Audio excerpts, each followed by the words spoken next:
Le chef de l'État et autorité morale de la majorité présidentielle, MP, Joseph Kabila, a reçu ce lundi 16 avril 2018, à la Cité de l'Union africaine 300 députés de cette coalition, ainsi que ses alliés du PALU, en vue de faire le point sur les perspectives électorales et sans doute de calmer une fois encore quelques frondes et murmures provenant du sein de cette alliance.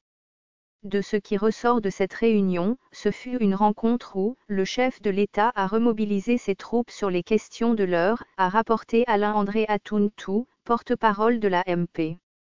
Pour que les députés se fassent une idée précise, il les a conviés, il les a même exhortés à se rendre sur les théâtres des opérations militaires afin de se rendre compte de conditions dans lesquelles nos officiers se battent, avant de promouvoir des interpellations qui ne tiennent pas compte de la réalité, affirme Alain-André Atuntu. En effet, c'était ce même lundi qu'une motion de défiance contre le ministre de la Défense, déposée par le député national du RCD-KML, Paul Muindo, à la suite des tueries enregistrées à Beni, Nord Kivu, devait faire l'objet d'examiner à l'Assemblée nationale avant d'être finalement rejetée par les députés.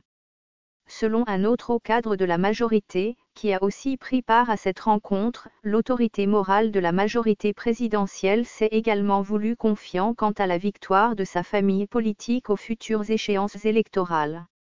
Il a déclaré que la MP pouvait gagner à tous les niveaux lors des prochaines élections qui seront organisées sur fonds propres. Pour le chef de l'État, la RDC dispose des moyens pour organiser elle-même ses élections et que, toutes les propositions d'aide qui nous sont faites ne sont que des pièges, estimant que le financement des élections est une question de souveraineté nationale. Sur ce point, il a, en outre, appelé la CENI à une indépendance tant vis-à-vis des partis politiques qu'envers la communauté internationale. D'autre part, toujours selon ce haut cadre du PPRD, le président de la République est intransigeant sur la question de double nationalité qui touche notamment l'opposant Moïse Katumbi, candidat déclaré à la prochaine présidentielle.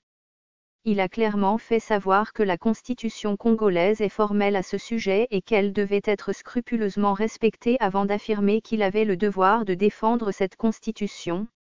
Pour tous ceux qui pensent qu'il faut introduire la double nationalité en RD Congo, ils n'ont qu'à changer la constitution, aurait dit Joseph Kabila. Abordant les questions relatives à la sécurité et de la crise humanitaire en RDC, l'autorité morale de la MP a informé les députés de sa plateforme conduite par son secrétaire général Aubin Minaku, que la situation était relativement calme sur territoire excepté dans l'Ituri et les territoires des provinces du Nord et Sud Kivu. À ce sujet, le président Kabila a tenu à dénoncer l'attitude d'une partie de l'élite de cette région qui ravive les tensions communautaires en distillant des mensonges. En ce qui concerne plus particulièrement l'Ituri, le président a noté une évolution positive de la situation marquée par le retour de quelques 60 000 déplacés qui s'étaient réfugiés en Ouganda. Concernant la conférence des donateurs à Genève sur la crise humanitaire en RD Congo, le chef de la majorité s'est expliqué sur le boycott de cette conférence en regrettant le fait que la RDC n'ait pas été consultée ni sur la date ni sur les termes de référence de cette levée des fonds.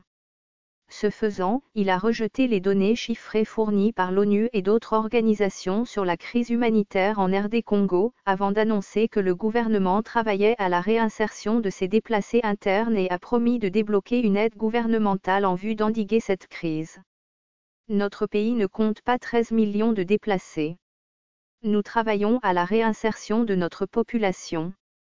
Le gouvernement a débloqué 10 millions sur un acompte de 100 millions sur 18 mois pour ce faire, a-t-il fait savoir aux députés de la majorité présidentielle et de son allié du PALU qui avait pris part à cette audience. Ce fichier audio a été créé par Panopre Basic, vous pouvez le télécharger sur www.panopret.com.